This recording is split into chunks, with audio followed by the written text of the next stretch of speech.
مجھے بولنے تو دو، میں سب بتاتی ہوں، مائرہ معصومیت سے کہنے لگی جیسے درخواست کر رہی ہو۔ مومنہ نے پلکوں کو جنبش دے کر بولنے کا اشارہ کیا۔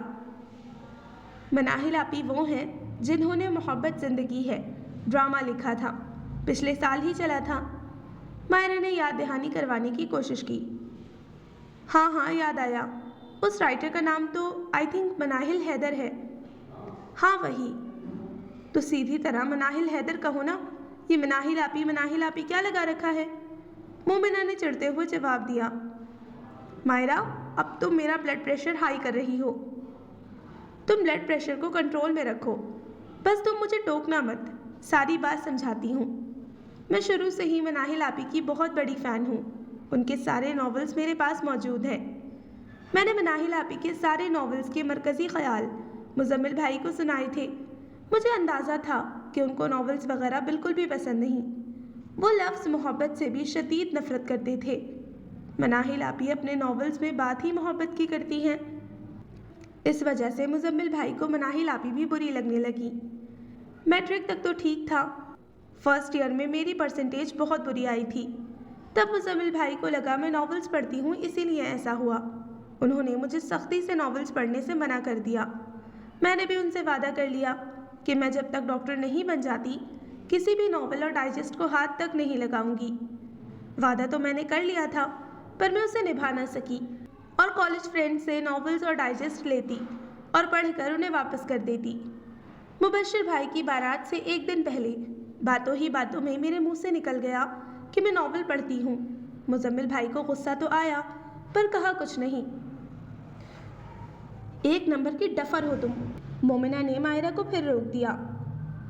میڈم جوس، ویٹر نے جوس ان کے سامنے رکھتے ہوئے کہا۔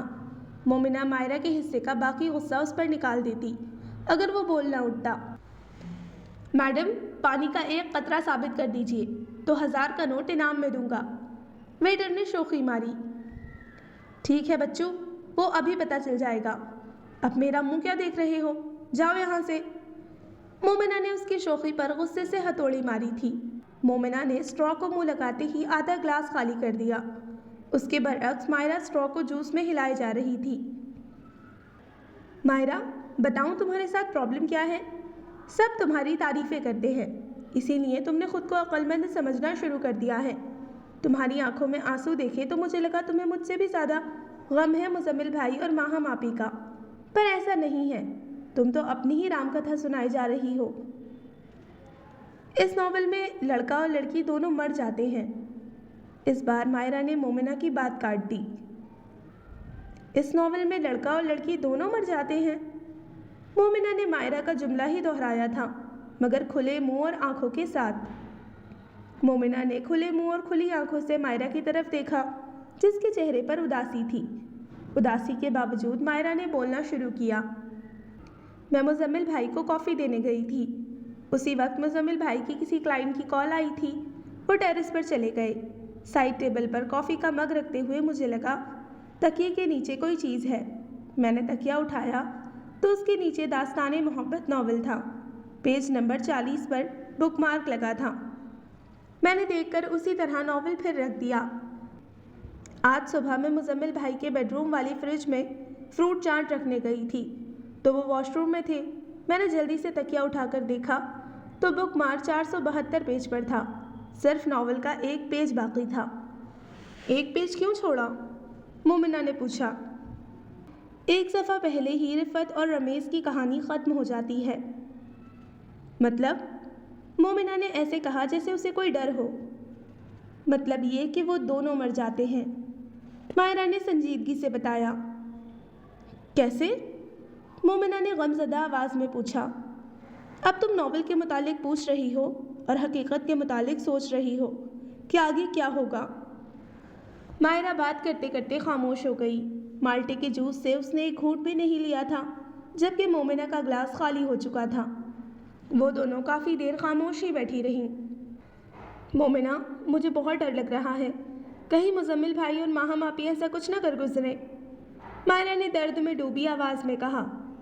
1 ہفتہ رہ گیا ہے شادی میں، اس بار مومنہ اسی تال میں بولی تھی۔ دیکھتے ہی دیکھتے 1 ہفتہ بھی گزر گیا۔